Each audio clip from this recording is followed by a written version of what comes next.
Welcome to Stories in the Dark, a podcast about strange and creepy things.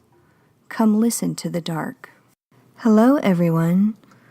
For this week's episode, we have a bit of a surprise. We are doing a mid-week podcast, and so we're going to mix it up a little bit and add in some different stories this week. The fairy tales this week are dark and twisted fairy tales. The theme is that not all fairy tales have happy endings, and these ones never do. Not all fairy tales have happy endings, and my sisters and I are the ones who make sure that is true. You'll find us when the queen gives birth to a monster, when the princess drowns in the lake. We are the ones who make sure the prince never rescues the sleeping girl, or the king marries the wrong sister, and everyone lives unhappily ever after. This is our work, and I've always been proud of it.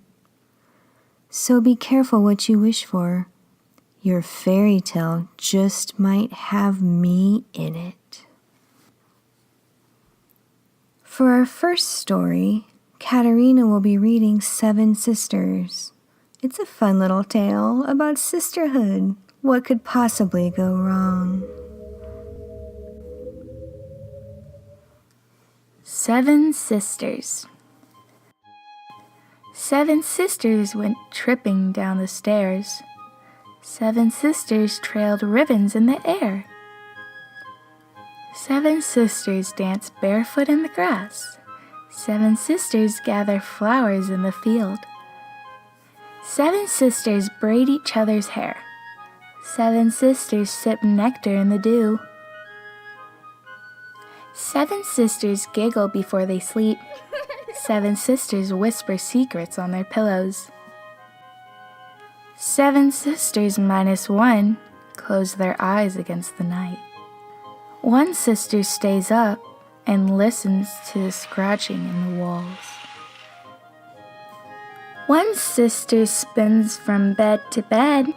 Seven sisters minus one will never wake again.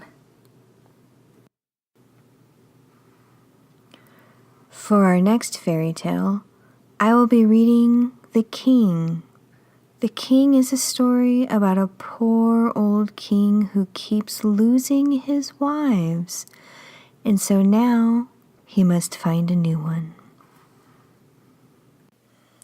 One day, the king found himself in sudden need of a new wife, for the last one had the misfortune of passing away in a very unexpected fashion, although some wondered, unexpected by whom? Possibly only the girl herself. So the king did what kings do, and he threw himself a gigantic party, full of fanciful ice sculptures and towers of tiny cakes and edible roses, all sorts of things sure to enchant a girl, the perfect girl, to marry him and bring an end to his wanting. All of the girls and ladies of the kingdom came, dressed in their finest, hoping to catch the eye of the quite sturdy king, who filled his robes to excess and had the loveliest veins about his swollen nose and eyes. He perched on his throne, up high on a dais, and observed the various beautiful prospects tinkling about the room, nibbling on roses or delicately sniffing at the tiny cakes with their tiny, jeweled hands. He was quite beside himself with the choices. In fact, he couldn't remember the last time he'd felt so effulgently delighted with the company around him.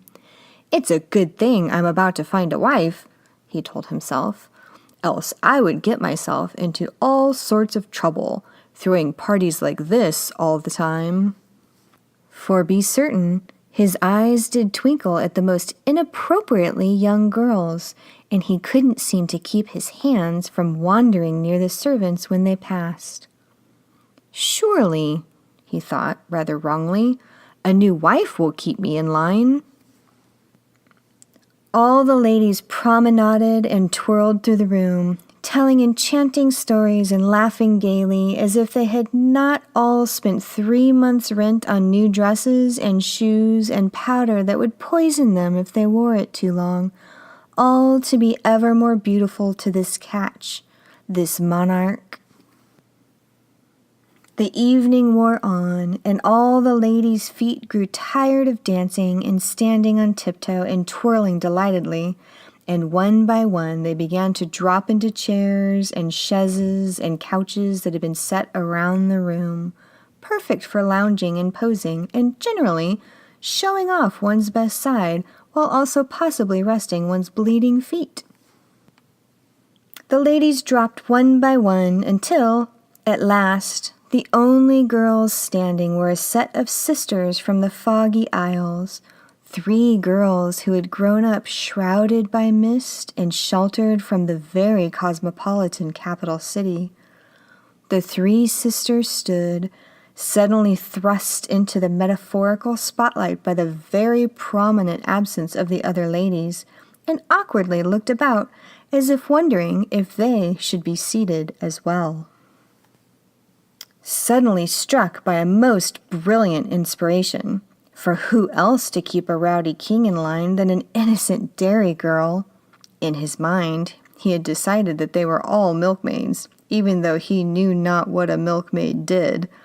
The king waved at the girls and whispered to his advisor that they should be brought before him.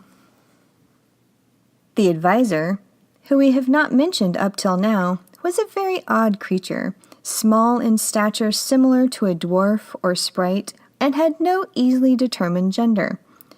This advisor came and went, but was only ever seen in the company of the king.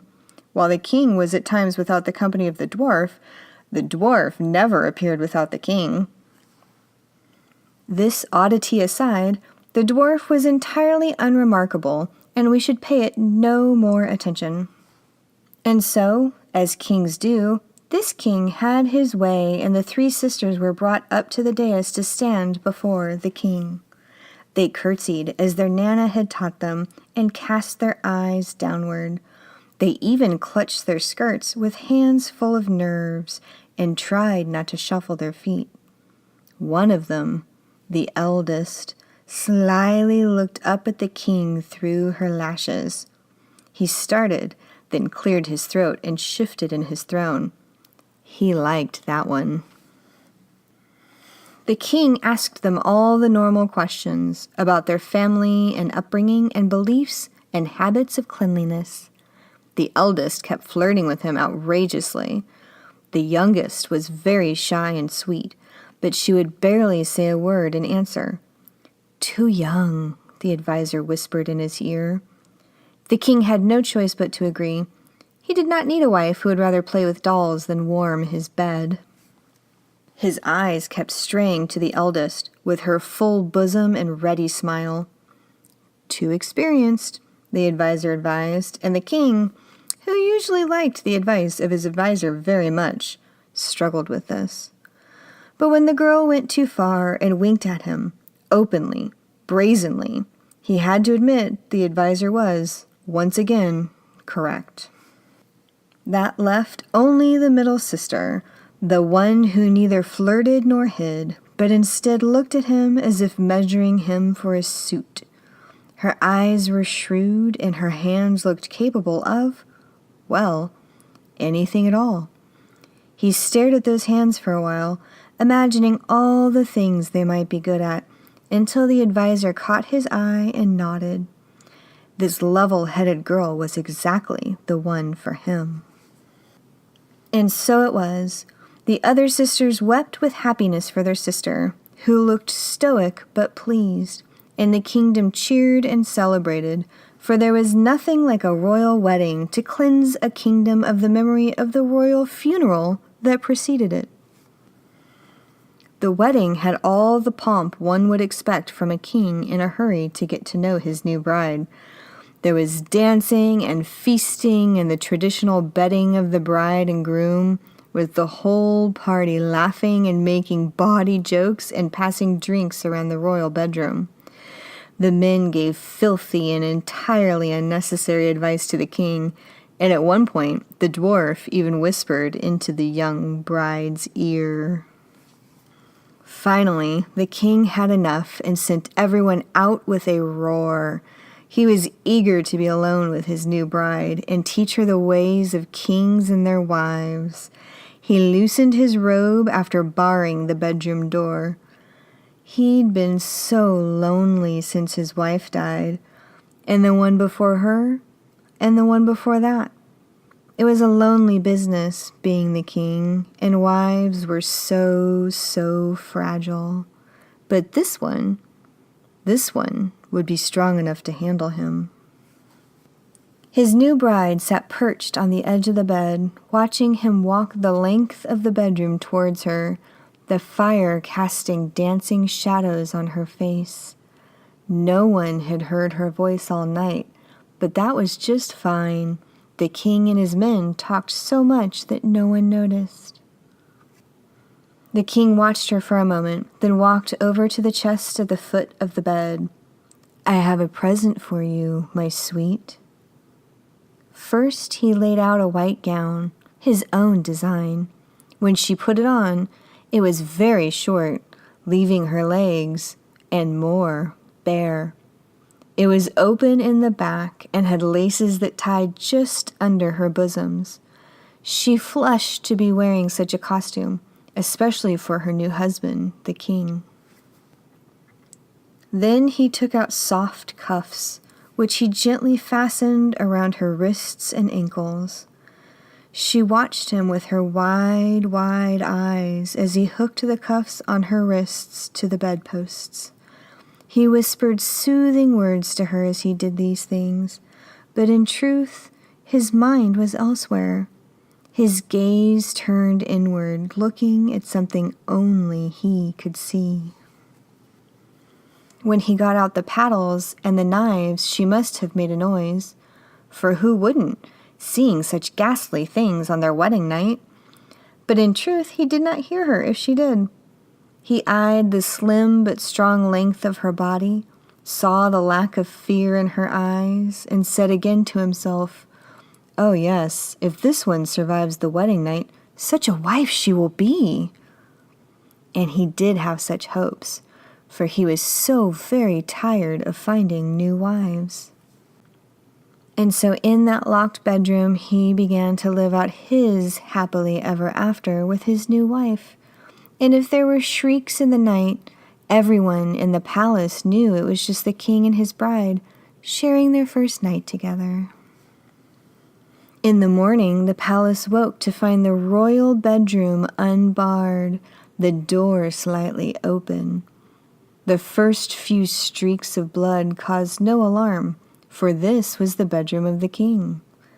But when the royal valet and the maid approached the bed, their own screams rang out through the palace, for the king lay alone in the torn and bloody sheets, gouged and shredded and lumpy in his ignoble death, and his new bride nowhere to be found. Earlier that morning, in the time before the dawn, a young milkmaid made her way back to her sisters, back to the foggy isles, licking the blood from her fingers.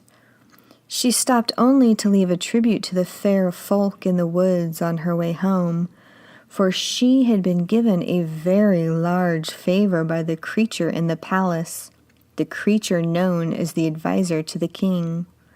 And milkmaids know to always give the fair folk their due.